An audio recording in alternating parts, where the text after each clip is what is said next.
Hello student, आप सभी का आज की इस क्लास में स्वागत है।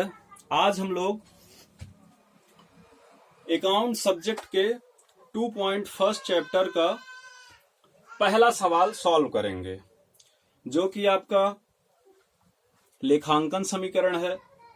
इसके पिछले वीडियो में मैंने आप लोगों को कुछ चीजें बताई थी, जैसे एसेट्स क्या होती है यानी संपत्तियां किसे कहते हैं, कैश क्या होता है, लाइबिलिटीज यानी दायित्व क्या होते हैं, स्टॉक क्या होता है, डेब्टर्स देनदार और लेनदार क्या होते हैं। तो इन सभी के आधार पर आज का हमारा पहला सवाल है। देखिए, आपको क्या करना है, सबसे पहले तो ये प्रोफार्मा बनाना है। मैंने आपको बोला था कि आप थोड़ा सा एग्जाम्पल के माध्यम से थोड़ा सा उसको देखिए कि कैसे आपको सवाल सॉल्व करने होते हैं। तो सबसे पहले तो देखिए, आपको क्या करना है, टाइटल में लिखना है statement show effect of various transaction on accounting equation. ये हम लोग क्यों लिखते हैं, क्योंकि ये जो लेखांकन समीकरण होते हैं, ये जो विभिन्न प्रकार के लेन देन व्यवसाय में होते हैं, इनको क्या करता है, इनके प्रभाव को दर्शाता है। ठीक है, अब देखिए, आपका इधर ट्रांजैक्शन मतलब जितने भी व्यवसाय में ट्रांजैक्शन हो रहे हैं उनको हम यहाँ पे लिखेंगे, और उन ट्रांजैक्शंस का प्रभाव संपत्ति पक्ष और दायित्व पक्ष में होगा, उसको हम यहां से लिखेंगे। अब देखिए, एसेट्स एक साइड आपका है एसेट्स और दूसरी साइड पे है आपका लाइबिलिटीज यानी संपत्ति और दायित्व। अब इधर देखिए, एसेट्स में आपके जो भी सवाल में बातें हैं, जैसे पूंजी आपके सवाल में दिया गया है, स्टॉक है, डेब्टर्स है और फर्नीचर है। ये आपको कैसे पता चलेगा, ये हमारे सवाल को पढ़ने के उपरांत, यानी कि आप जब सवाल को सॉल्व करेंगे तो आपको पता चलेगा कि हमारे संपत्ति साइड कौन कौन सी बातें हैं या कि कौन कौन सी चीजों को लिखना है। तो आप पहला सवाल देखिए, पहले सवाल में हम लोग पढ़ते हैं, उसके आधार पे मैं आप लोगों को बताऊंगा कि ये सब हमने कैसे लिखा। तो देखिए, बोल रहा है कि हर्षा ने 2 लाख रुपए निवेश करके व्यवसाय का क्या किया, आरंभ किया। ठीक है, तो देखिए हर्षा क्या कर रही है, व्यवसाय में कितने रुपए आ रहे हैं हर्षा के माध्यम से, 2 लाख। ठीक, तो यहां पे आपको पता चला कि कैश आएगा एसेट साइड। फिर देखिए, दूसरे नंबर पे लिखा है नमन से रोकड़ देकर माल खरीदा। तो देखिए, माल खरीदा, और जब भी माल खरीदा जाएगा तो माल आपका कहां पे जाएगा, स्टॉक पे जाएगा, इसलिए हमने यहाँ पे स्टॉक भी लिखा है। उसके बाद देखिए, 10,000 की वस्तुएं भानु को बेची। अब देखिए यहाँ पे क्या हो रहा है, भानु को 10,000 की वस्तुएं बेच रहा है, और आपकी इस लाइन में ये नहीं लिखा है कि उस वस्तु को उधार बेचा जा रहा है या कि नकद। तो जब ऐसा दिया होता है कि आपको नकद नहीं बोला रहता, तो आप उसको ये समझेंगे कि कैसे बेच रहा है, उधार बेच रहा है। ठीक, अब देखिए, हम जिसको सामान उधार बेचते हैं, ठीक, या कि जो हमारा पैसा लग रहा है मतलब कर्जदार है, उसको हम क्या, ऋणी को क्या बोलते हैं, देनदार बोलते हैं। तो वो भी आपकी किस पक्ष साइड आएगी, संपत्ति पक्ष में, क्योंकि आपका जो भी आपने उसको उधार माल दिया है वो आपका संपत्ति के रूप में उसके पास है। ठीक, उसके बाद देखिए, उधार फर्नीचर खरीदा। तो यहां से आपको ये पता चला कि हमारे व्यवसाय में फर्नीचर भी है, तो फर्नीचर का कॉलम एक आएगा, फर्नीचर हमने लिखा। और उधार खरीदा, अब देखिए उधार खरीदा ये दायित्व पक्ष में जाएगा, क्योंकि कर्जदार कौन है, हम हैं, मतलब हमारे ऊपर ऋण है। तो ऋण, जिसके ऊपर ऋण होता है वो क्या कहलाता है, लेनदार होता है। तो इसको हमने लायबिलिटीज पक्ष में लिखा। ठीक, अब हम सवाल की शुरुआत करते हैं। तो देखिए, पहला नंबर, कॉलम आपको खींचने के बाद सबसे पहले पढ़ना है। तो लिखा है, हर्षा ने रोकड़ का निवेश कर व्यवसाय क्या किया, प्रारंभ किया। कितने रुपए प्रारंभ किया, 2 लाख रुपए से। तो आप यहां पे लिखेंगे, Harsha started business with cash. ठीक, ये जो आपके बुक में दिया है आप उसको सीधा सीधा यहाँ पे लिख देंगे। और कैश कितना है, 2 लाख रुपए, तो यहाँ पे आपने लिखा 2 लाख रुपए। ठीक, ये तो आपके ट्रांजैक्शन में जो भी सवाल में दिया है बोल रहा है वही यहाँ पे लिख देना। अब देखिए इसको हम यहाँ पे कैसे शो करेंगे। तो देखिए हर्षा कितना व्यवसाय में ला रही है या कि ला रहा है, जो भी होगा, 2 लाख रुपए। ठीक, तो आप कैश में लिखिए 2 लाख। ठीक, अभी केवल हमको इस पहले ट्रांजैक्शन को देखना है, केवल हर्षा वाला ट्रांजैक्शन। ठीक, जो भी व्यापार आरंभ कर रहा है, बाकी हमको अभी नीचे नहीं जाना है, एक एक करके हमको सॉल्व करना है। तो हर्षा कितने रुपए कैश ला रही है, 2 लाख रुपए। अभी देखिए इस ट्रांजैक्शन में हमको कुछ नहीं बोल रहा ना कि हमारा स्टॉक कितना है पहली लाइन में, तो स्टॉक में हम क्या लिखेंगे, 0 लिखेंगे। अभी तक हमारे देनदार भी नहीं है इस इक्वेशन के माध्यम से, और फर्नीचर भी हमारा एक भी नहीं है। ठीक, अभी 0 अमाउंट है उसका, क्योंकि फर्नीचर आगे आएगा, दूसरी लाइन पे आएगा। ठीक, और देखिए कैपिटल अपना कितना होता है, तो देखिए कैपिटल संपत्ति, जितनी भी संपत्ति है, संपत्ति में गुड्स हो गया या कि कैश हो गया, देनदार हो गया, कोई भी संपत्ति जैसे फर्नीचर, मशीनरी, सभी के योग से मिलकर क्या बनता है, कैपिटल बनता है। तो आपका कैपिटल भी कितना है, अभी जितना आपके पास कैश है, और क्रेडिटर्स 0 है। तो देखिए आपको हमेशा ये देखना है कि आपका संपत्ति पक्ष और दायित्व पक्ष का अमाउंट हमेशा बराबर होना चाहिए। तो अभी देखिए यहां से मैच करिए आप लोग, हम लोगों का ये दोनों पक्ष एसेट्स और लायबिलिटीज इक्वल है या नहीं है। अगर इक्वल नहीं है तो मान लीजिए कि हम कहीं ना कहीं त्रुटि कर रहे हैं। ठीक, अब दूसरे लाइन पे आइए, सेकंड पढ़िए, सेकंड स्टेटमेंट हमारा क्या बोल रहा है। तो नमन से रोकड़ देकर क्या खरीदा, माल खरीदा। अब देखिए नमन से रोकड़ देकर का मतलब क्या होता है कि नमन से माल खरीद रहा है पैसे उसको चुका के, मतलब ये उधार नहीं खरीद रहा, ये नकद खरीद रहा। ठीक है, तो अब देखिए कितने का सामान खरीदा है नमन से, 40,000 रुपए का। तो आप यहां पे लिखिए परचेज्ड गुड्स फ्रॉम नमन। ठीक, कैश कितना है, 40,000 रुपए का।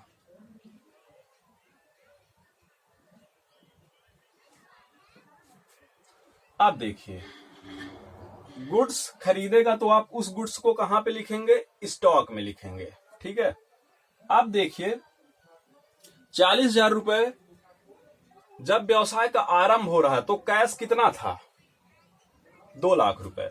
लेकिन अब इसी कैश में से 40,000 रुपए क्या किए जा रहे हैं, खर्च किए जा रहे हैं, और उसके बदले क्या आएगा, व्यवसाय के पास आएगा स्टॉक आएगा, यानी गुड्स आएगा। अब देखिए तो ये कैश में हम क्या करेंगे, माइनस 40,000 करेंगे। ऐसा छोटा सा सिंबल बना देंगे माइनस का ब्रैकेट में, जिससे हमको पता चले जब हम इक्वेशन न्यू यहाँ पे ऐड प्लस माइनस करेंगे तो हमको पता चले, जिससे कि इसको हमको जोड़ना है या घटाना है। अब देखिए 40,000 रुपए तो कम हो गए, क्योंकि हमने क्या खरीद लिया, सामान, माल खरीद लिया। ठीक, अब देखिए माल खरीदने पे हमारा क्या होगा, स्टॉक जो 0 था तो बढ़ेगा, कितने का बढ़ेगा, 40,000 का ही, क्योंकि हमने तो 40,000 में खरीदा। अब देखिए डेप्टर्स आपके यहां भी कुछ नहीं है अभी तक, और फर्नीचर भी अभी तक आपका नहीं आया, और कैपिटल में देखिए कोई भी प्रभाव नहीं पड़ेगा। क्यों नहीं पड़ेगा सोचिए, क्योंकि देखिए उसके पास पहले संपत्ति कितनी थी, 2 लाख की, अभी भी तो देखिए 2 लाख की ही संपत्ति है उसके पास। क्यों है, क्योंकि उसके पास कैश तो कम हो गया, लेकिन उसके बदले क्या आ गया, स्टॉक आ गया। तो बात तो एक ही हुई है ना, अभी भी उसके पास टोटल एसेट्स कितनी है, यहाँ पे जब उसको आप माइनस करेंगे तो 2 लाख में 40,000 घट जाएगा, तो 1,60,000 हो जाएगा, लेकिन ये 40,000 जुड़ के फिर से 2 लाख हो जाएगा। इसीलिए यहाँ पे कोई भी प्रभाव नहीं पड़ रहा है, तो आप इसको यहाँ पे 0 लिखिए, और आपका भी क्रेडिटर भी कुछ नहीं तो 0 लिखिए। अब देखिए जैसे ही 2 लाइन हो गई पहला और दूसरा। तो आप क्या करिए, यहां पे एक लाइन खींचिए, इसको क्लोज करिए और इधर लिखिए इसी के सामने बिल्कुल न्यू इक्वेशन। ध्यान से देखिएगा, यहां पे न्यू इक्वेशन हमने लिखा और अब हम क्या करेंगे, इसको प्लस माइनस कर देंगे। अब देखिए प्लस माइनस कैसे करेंगे। हमारे पास शुरू में कैश कितना था, 2 लाख था। अब 2 लाख में से 40,000 रुपए खर्च हो गए, तो अब माइनस करने पे कितना बचेगा, 1,60,000 रुपए। स्टॉक देखिए पहले 0 था, अब 40,000 हो गए, तो 40,000 में 0 जुड़ा तो वही 40,000 आ गया। देखिए डेप्टर्स अभी भी हमारे पास 0 और फर्नीचर भी 0। ठीक, इक्वल का साइन लगा के आगे आइए। कैपिटल आपका कितना है, 2 लाख, और अभी आपका क्रेडिटर्स भी 0 है।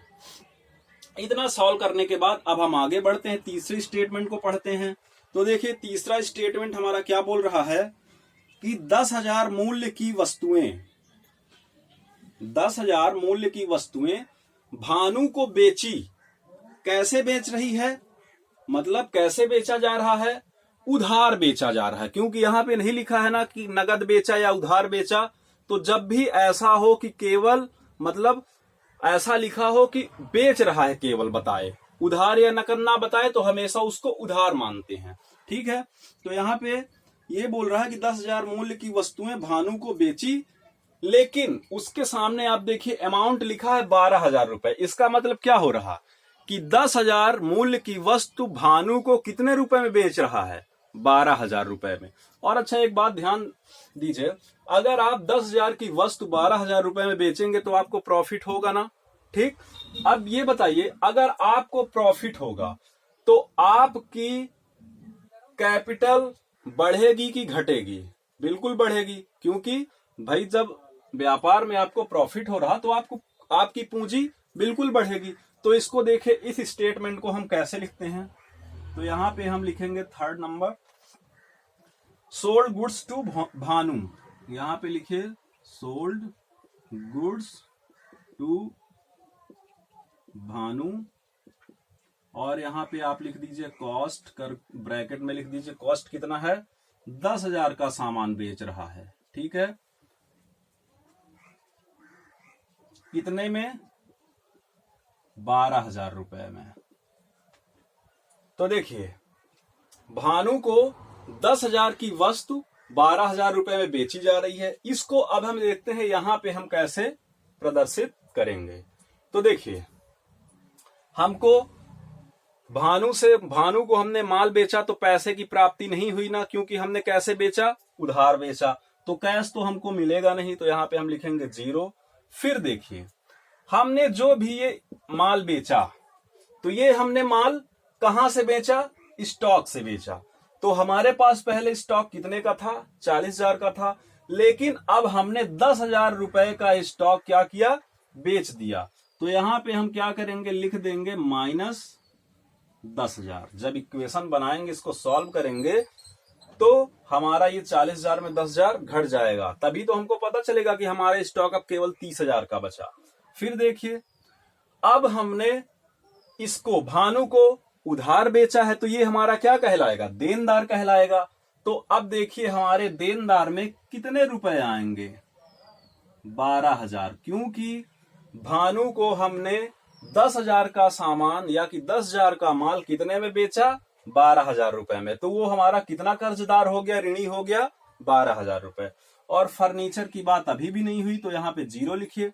अब देखिए कैपिटल में आपको ध्यान देना है। अब आपने 10,000 का सामान 12,000 रुपए में बेचा है, तो आपको 2,000 रुपए का क्या हो रहा है, प्रॉफिट हो रहा।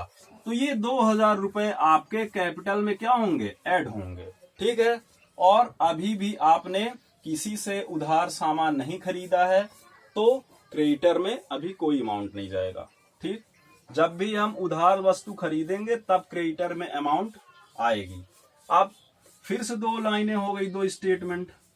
अब आप इसको क्या करिए, इन दोनों इक्वेशन को सॉल्व कर लीजिए। तो देखिए 1,60,000 में 0 कुछ नहीं है, तो वही नंबर आ जाएगा। स्टॉक आपका पहले 40,000 का था, लेकिन 10,000 का आपने सेल कर दिया, यदि बेच दिया तो आपके पास कितना बचा, 30,000। और आपके देनदार अब कितने के हो गए हैं, डेप्टर्स 12,000 रुपए के। अब देखिए कैपिटल आपकी पहले 2 लाख थी, लेकिन 2,000 का प्रॉफिट हुआ, तो अब ये कितनी जुड़ के हो जाएगी, 2,02,000। और आपका क्रेडिटर अभी भी कुछ नहीं है। अब देखिए फोर्थ स्टेटमेंट, और फोर्थ और भी लास्ट भी है। लास्ट स्टेटमेंट को हम ध्यान से पढ़ेंगे तो देखिए उधार फर्नीचर खरीदा। इसमें देखिए बोल रहा है कि फर्नीचर खरीदा, लेकिन कैसे खरीद रहा है, उधार खरीद रहा। अब देखिए इसको यहां पे आप लिख दीजिए, बॉट फर्नीचर ऑन क्रेडिट।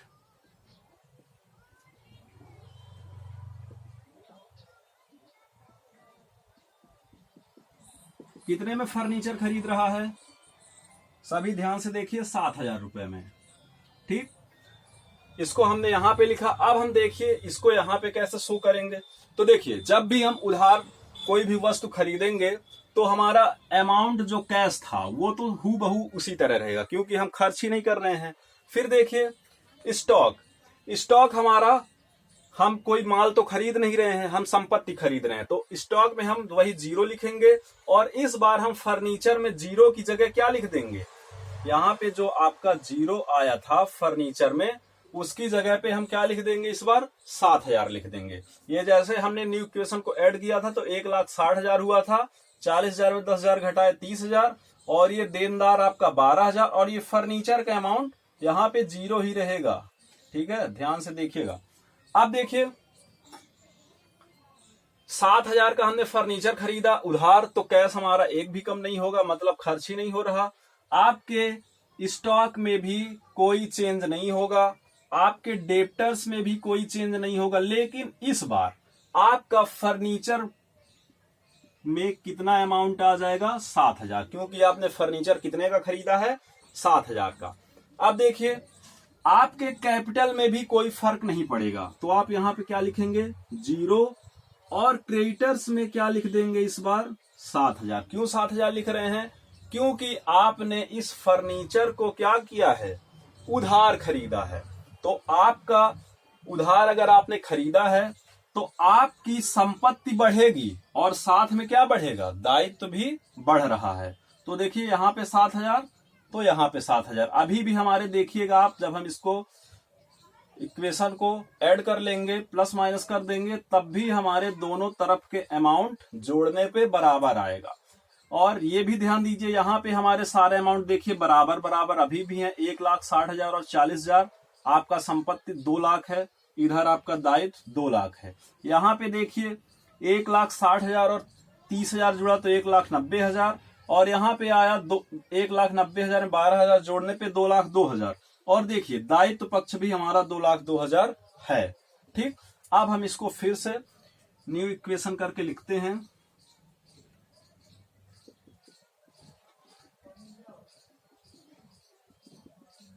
देखिए इसको हमने ऐड किया तो हमारा वही अमाउंट आ गया, 1,60,000। स्टॉक हमारा 30,000, देनदार हमारे हैं 12,000 के, फर्नीचर है हमारा 7,000 का, कैपिटल हमारी है 2,02,000 की, और लेनदार हमारे हैं 7,000 के। ये आपका सवाल कंप्लीट है, सॉल्व हो गया है। अब आप क्या करिए, आंसर मिलाइए। आंसर आपके सवाल के नीचे बुक में दिए गए हैं। तो देखिए रोकड़ आपका दे रहा है 1,60,000, स्टॉक आपका है 30,000, देनदार है आपका 12,000, फर्नीचर है 7,000, कैपिटल है आपकी 2,02,000, और लेनदार हैं आपके 7,000। तो इसी तरह आप लोग इसको ध्यान से 1 बार 2 बार समझिएगा, लगाइएगा, सॉल्व करिएगा, और इसके बाद सेकंड नंबर आप लोग सॉल्व करने की कोशिश करिए। और जो भी आप लोगों को समस्याएं हों तो कमेंट बॉक्स पे हमको बताइए। धन्यवाद।